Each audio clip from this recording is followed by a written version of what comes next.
palavra. Nós vamos entrar aqui, pessoal, eu estou dando esse dia 1 de Pedro 4:12. Hoje é só a introdução, eu falei mais na quarta, hoje eu vou pegar só um versículo aqui, é o 12, 1 de Pedro, capítulo 4, versículo 12, diz assim: amados, não estranheis a ardente prova que vem sobre vós, para vos tentar, como se coisa estranha vos acontecesse.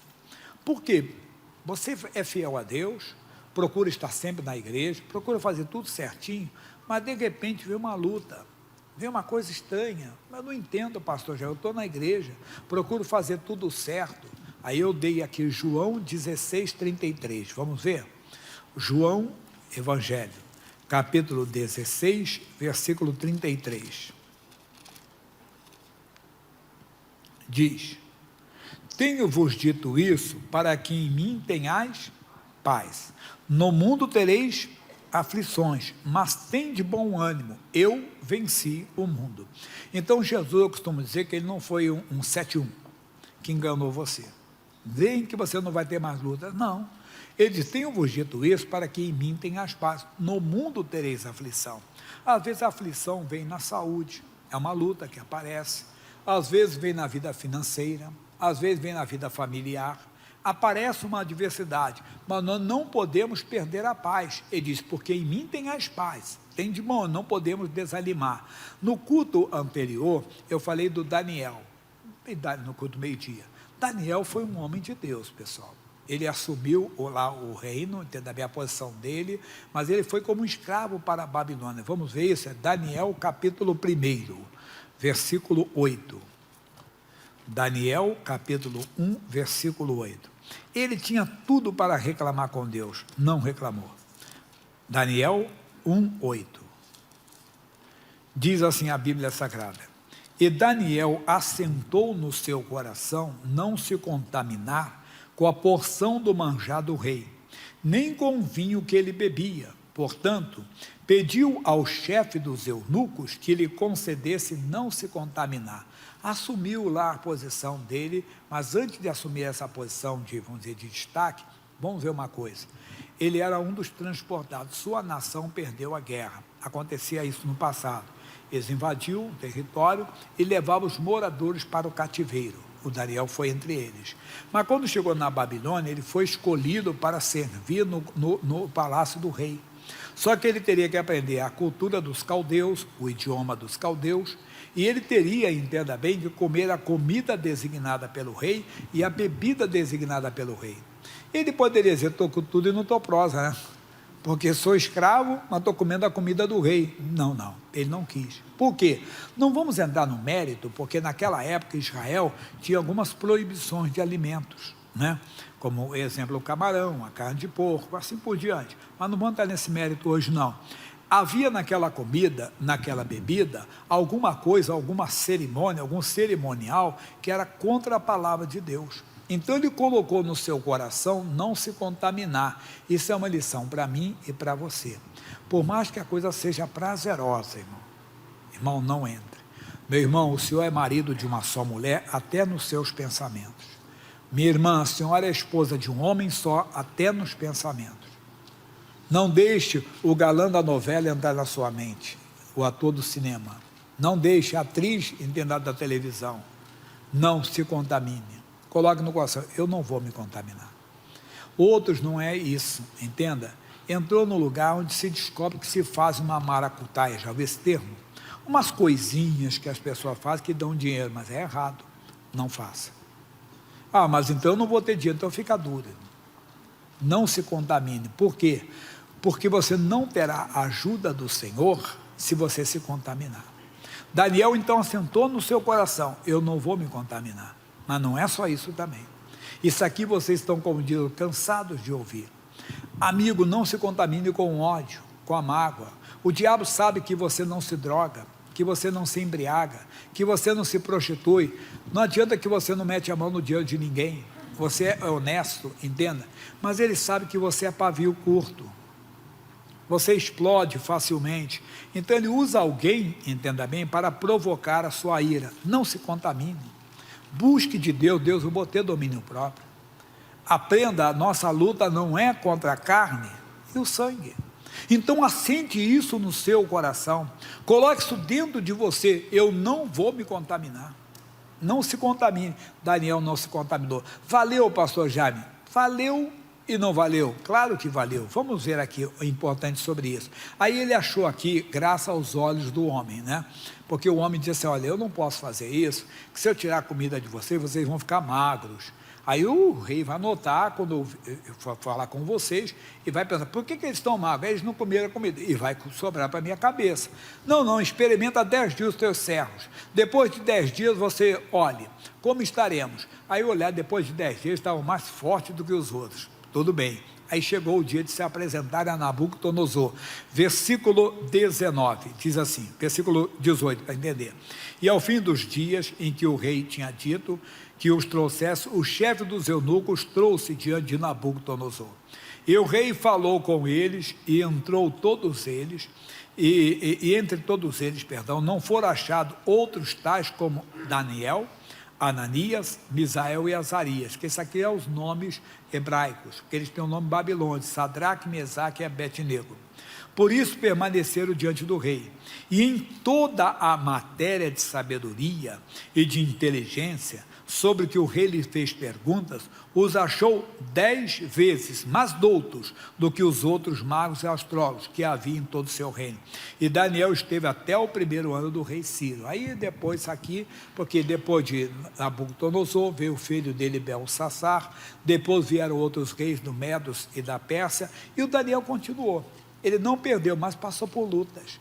Quer dizer, tudo isso que você viu, parece que ele foi honrado, até que no capítulo 2, o Nabucodonosor teve uma loucura, sabe que era uma loucura mesmo? Ficou perturbado com um sonho que ele teve, e não conseguia, sabe, que sonho é esse? Aí ele chamou todos os magos, adivinhos, sábios lá da Babilônia: eu quero que vocês descubram o sonho que eu tive e me deem interpretação. E alguém disse: majestade, nos fale o sonho, nos diga por favor. Ah, você está querendo me enrolar, né? Você não é mago, você não adivinha, adivinha o sonho e a interpretação. Quem faz? Ninguém conseguia. Aí saiu a ordem, capítulo 2, versículo 13. Qual a ordem? Olha a ordem que veio: e saiu o decreto segundo o qual deviam ser mortos os sábios, e buscaram Daniel, porque era um sábio, e os seus companheiros para que fossem mortos. Então Daniel falou avisada e prudentemente a Arioque, capitão da guarda do rei, que tinha saído para matar os sábios de Babilônia. Respondeu e disse a Arioque, encarregado do rei: por que se apressa tanto o mandato da parte do rei? Então Arioque explicou o caso a Daniel: Daniel, você não está sabendo?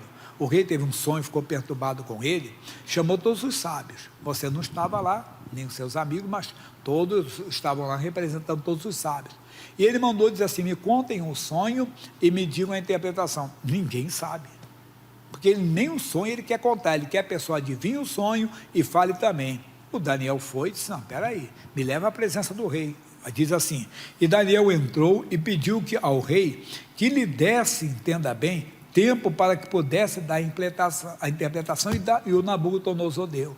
E ele deu toda a interpretação. O rei ficou espantado. Veja comigo o versículo 46. Diz assim, 44, desculpa, assim. Mas nos dias desses o rei, o Deus do céu, levantará um reino que não será mais já destruído, e esse reino não passará a outro povo, esmiuçará e consumará todos esses reinos, e será estabelecido para sempre. Falando do reino de Deus, que bonito. Da maneira que viste com que do monte foi cortada uma pedra sem mãos, e ela esmiuçou o ferro, o cobre, o barro, a prata e o ouro, o Deus grande fez saber ao rei que há de ser depois disso, e o certo é o sonho e fiel à sua interpretação. Então o rei Nabucodonosor caiu sobre o seu rosto e adorou a Daniel, e ordenou que lhe fizesse oferta de manjar e perfumes suaves. Respondeu o rei a Daniel e disse: certamente o vosso Deus é Deus dos deuses, e o Senhor dos reis, e o revelador dos segredos, pois pudeste revelar este segredo. Então o rei engrandeceu a Daniel e lhe deu muitos e grandes presentes, e o pôs sobre o governador de toda a província de Babilônia, como também por principal governador de todos os sábios da Babilônia. E Daniel pediu ao rei e constituiu ele sobre os negócios da província de Babilônia a Sadraque, Mesaque e Abednego. Mas Daniel estava às portas do rei. Você vê que ele passou por uma prova. Ele, sendo de Deus, quase que morreu. Depois, se você continuar no livro de Daniel, no capítulo 3, o Nabucodonosor tem outro acesso de loucura, aí foi maior ainda. Ele fez uma estátua de ouro e fez um decreto que todos os homens de todas as tribos, línguas e nações deveriam se prostrar diante da sua imagem. Quem não se prostrar seria lançado na fornalha de fogo ardente. Os 3 homens não se dobraram, Sadraque, Mesaque e Abednego. Não sei se alguém já perguntou para vocês do Daniel. E o Daniel, pastor Jaime, já se dobrou diante da imagem? Não vamos entrar no mérito, porque não está escrito. Nós não podemos viajar, né? Descobrir, o Daniel teve dor de barriga naquele dia.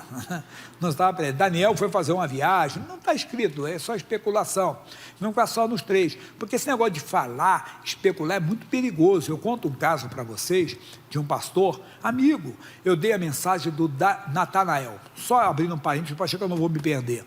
O Natanael chegou diante de Jesus, o Filipe disse para ele, Natanael, nós achamos Jesus o Cristo, Jesus de Nazaré. Ele disse, mas pode vir alguma coisa boa de Nazaré? Vem comigo e vê. Ele foi. Quando ele chegou perto de Jesus, Jesus disse, olha o israelita em quem não há dolo. Ei, de onde você me conhece? Antes que Filipe te chamasse, eu te vi, estando tu debaixo da figueira. Ele tomou um espanto. Ele disse, tu és o rei de Israel, tu és o Messias prometido.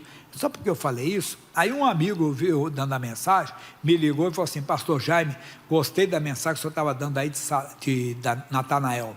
Ele, mas o senhor sabe por que ele ficou espantado? Ele disse, por quê? Ele estava orando, não. Não, o senhor não sabe, não. A mãe do Natanael, quando o Herodes mandou matar as crianças no tempo de Jesus, no dia do nascimento de Jesus, ela escondeu ele lá embaixo da figueira. Ele escondeu, a mãe do Natanael escondeu ele debaixo da figueira. E aí, então, quando Jesus falou que viu ele debaixo da figueira, ele ficou realmente pasmado, perplexo. Bonita a história, é bonita, né, pastor? Ele disse, está escrito aonde? Ele falou, pastor, esquece.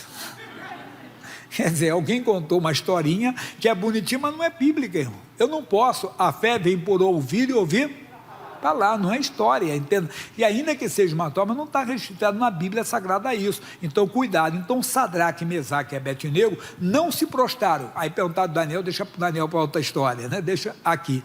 Eles não se prostraram, foram levados à presença do rei. O rei furioso disse, olha, vou dar uma oportunidade para vocês, vou mandar aquecer 7 vezes mais da fornalha, se vocês não se prostrarem, serão lançados na fornalha de fogo ardente. Tá bom, ó rei, o Deus a quem nós servimos bem pode nos libertar. Meu irmão, nós sabemos. Eles foram lançados na fornalha de fogo ardente, mas de repente Nabucodonosor tomou, espantado. Pessoal, quantos homens lançamos na fogueira? Na fornalha? 3. Eu vejo 4 que andam no meio do fogo como se nada acontecesse. Aí ele diz assim, a semelhança do quarto é como o filho dos deuses. Ali estava o próprio anjo do Senhor. Meu irmãozinho, mas não parou a história. Daniel continuou na luta. Daniel se destacou. Aí a Babilônia perdeu. O rei que foi o filho dele, o Belsassar, o filho de Nabucodonosor, era mais doido ainda, mas era profano e devasso. Ele fez lá a sua bagunça, sua balada, vamos dizer no dia de hoje, fez lá a sua balada e mandou pegar os cálices do templo do Senhor para beber lá com as suas concubinas. Quer dizer, com aquela coisa toda errada. Veio uma mão no meio, de repente, começou Mene, Tekel, Urfazim. O que é isso? Que mão é essa? Todo mundo espantado. A mãe dele diz assim, olha, no tempo do teu pai, tem um homem chamado Daniel, que ele interpretava sonhos. Mandaram chamar o Daniel falou, olha, foste pesado na balança, e foste achado em falta. O seu reino será tomado essa noite. E aconteceu. Tudo isso aconteceu. Aí entrou o reino Médio e Persas. E o Daniel continuou se destacando. Daniel se destacou tanto que o rei Dario, ele queria colocar Daniel, entenda, como o líder de todos eles. Aí os homens invejosos procuraram um jeito. Vamos procurar uma falha do Daniel, vamos denunciar o Daniel. Não encontraram. Que bonito, meu irmão. Que as pessoas procurem, mas não achem falha em você. Aí disse, já sabemos. Vamos procurar na lei do seu Deus. Chegar diante do rei com maior mentira. O rei, nós nos reunimos príncipes e presidentes, Daniel não estava presente, e nós decidimos que no espaço de 30 dias, nenhum homem homem pode fazer um pedido a um Deus ou a outro homem, a não ser a ti, ó rei. Eu rei, por que isso? Mas tá bom, assinou, era armadilha. Aí eles foram simplesmente, diz o capítulo 6 agora de Daniel, versículo 10. Capítulo 6, versículo 10. E quando Daniel soube o que tinha, aqui a escritura estava assinada, entrou em sua casa. Ora, havia no seu quarto janelas abertas da banda de Jerusalém. E 3 vezes no dia se punha de joelhos e orava. E dava graças diante do seu Deus, como também antes costumava fazer. Você vê o temor do Daniel, ele não foi uma pessoa debochada, que afrontou aquela lei, não. Sabendo que a lei estava assinada, tá bom, então não vou orar na frente de ninguém. Entrou na casa dele, naquela época, eles oravam voltados para Jerusalém. Aí ele disse, na minha casa tem janelas voltadas para Jerusalém, eu vou orar dentro de cá para ninguém ficar me vendo, quer dizer, para não afrontar a lei do rei, nada. Ele estava sendo vigiado, denunciado à presença, ó rei, aquele Daniel transportado de Judá, fez pouco caso do teu decreto e está orando ao Deus dele 3 vezes. Mandaram buscar o Daniel, não tinha, Daniel não sabia negar aquilo, foi levado à cova dos leões, versículo 16, então o rei ordenou que trouxessem a Daniel e o lançaram na cova dos leões, e falando o rei disse a Daniel, o teu Deus, a quem tu continuamente serves, ele te livrará. Igreja de Cristo, Daniel não servia a Deus só nos tempos de guerra não, servia a Deus todos os dias. Tem muita gente, quando a barriga está vazia, ele serve a Deus. Quando ele está doente, ele busca a Deus. Mas passou aquela luta, ele começa a fazer o que todo mundo faz que é errado. Não. Daniel continuamente servia a Deus. Foi lançado na cova dos leões. O rei gostava dele, sabia que era uma armadilha. Levaram comida a noite toda para o rei. Não quero nada. Ele queria amanhecer o dia e ir à cova dos leões. Versículo 19 diz, e pela manhã cedo se levantou e foi com pressa à cova dos leões. E chegando-se à cova, chamou por Daniel com voz triste. E falando o rei disse a Daniel, Daniel, servo do Deus vivo, dar-se-ia o caso que o teu Deus, a quem tu continuamente serves, tenha podido livrar-te dos leões? Então Daniel falou ao rei e disse, vive para sempre. O meu Deus enviou o seu anjo e fechou a boca dos leões. Glória a Deus. Irmãozinho, sirva a Deus. Qual é a nossa mensagem? Apesar da fidelidade, ele tinha lutas. Então, apesar da sua fidelidade, você pode estar enfrentando lutas e enfrentará outras lutas, mas em todas elas seremos mais que vencedores. Por quê? O mais lindo vem agora, que eu não dei no outro culto. Daniel ainda, capítulo 10, versículo 12. É o mais lindo. O quê? 10, 12. O anjo de Deus falando com Daniel, então me disse, não temas, Daniel, porque desde o primeiro dia que aplicaste o teu coração a compreender e a humilhar-te perante o teu Deus, são ouvidas as tuas palavras. Vamos lá, pessoal? E eu vim por causa das tuas palavras. Ah, meu irmão, sirva a Deus, aplica o teu coração, Deus vai ouvir as suas palavras. Você vai dizer doença, você está amaldiçoado em nome de Jesus, Deus vai honrar você. Elias disse, se eu sou homem de Deus, que desça fogo dos céus, e desceu. Nós temos que andar mais com Deus, repito, andar com Deus não é nada místico, é andar em concordância com a palavra. Lembra do início? Por mais que a coisa seja prazerosa, não está de acordo, estou fora. Por mais que seja lucrativo, estou fora. Por mais que eu tenha sido magoado, por mais que eu tenha sido humilhado, não vou guardar nada no meu coração. Por quê? Porque eu estou servindo a Deus. O que é servir a Deus? É obedecer a sua palavra. E a sua palavra diz, não deis lugar ao diabo. Mas não podemos ser seletivos, né? Quando vem doença, eu não quero, está amarrado. Mas vem aqueles pensamentos, eu quero. Não. Se você aceitou o prazer do inferno, você vai aceitar o tormento, porque o inferno não tem prazer nenhum. É uma isca para trazer você para o lado dele, para depois ele matar, roubar e destruir. Fica a mensagem de hoje. Nós vamos orar agora sério, vamos clamar o fogo de Deus, mas antes de orar, deixa eu falar um apelo para você. Você já aceitou Jesus como Salvador, irmão? Sabe por quê? A vida aqui passa rápido. Eu estou com 62. Quando a gente fala de 40 anos, fala 1980. Para a garotada aqui parece uma coisa, o Aleph nem pensava em nascer ainda. Você nasceu em 93, então 1980, quando eu falo 1980, para ele é uma eternidade, né? Puxa, 1980, mas para nós que temos essa idade um pouco mais, foi ontem, não foi ontem? Parece que foi ontem, nós lembramos. 1980. Em 1980 eu trabalhava na Hamilton, máquina de escrever. Comecei a trabalhar nessa empresa. Mas o que eu quero passar para você? Eu não sei se eu vou mais 20, mais 30, mais 50, não sei. Estou com 62. Entenda? Amigo, mas eu sei que se eu fechar os olhos eu vou ver a eternidade. Que a minha oração tem sido: Senhor, não me deixe perder a eternidade. Não me deixe perder a salvação. Fale com Deus hoje: Deus, não me deixe perder a salvação. Onde eu errei, onde eu tenho errado, me perdoe. E se você ainda não aceitou a salvação, aceite. Ela é gratuita. Basta que você creia que Jesus morreu na cruz por você. Basta que você creia que Jesus... Sabe por quê? O salário do pecado é a morte. Jesus não tinha pecado, era o meu, era o seu pecado. Ele morreu a nossa morte para vivermos a sua vida. E a vida dele é eterna. Então, como eu falei, estou com 62, se eu vou a 82, 92, 102, não sei, entenda. Mas sei, quando fechar os olhos, eu quero ver a glória de Deus. Toma uma decisão hoje. Jesus me salva, Ele vai te salvar. Para falar isso, quando você fala isso, é quando você crê no coração que Ele morreu pelos seus pecados e você crê que Ele ressuscitou no seu lugar. Você diz: me salva, Ele vai te salvar. Ele vai fazer de você uma nova criatura. E você procura uma igreja ou outra para servir a Jesus. Mas saia daqui hoje com a salvação. Você não te liga à televisão. Não saia dessa página, entenda bem, sem aceitar Jesus como Salvador.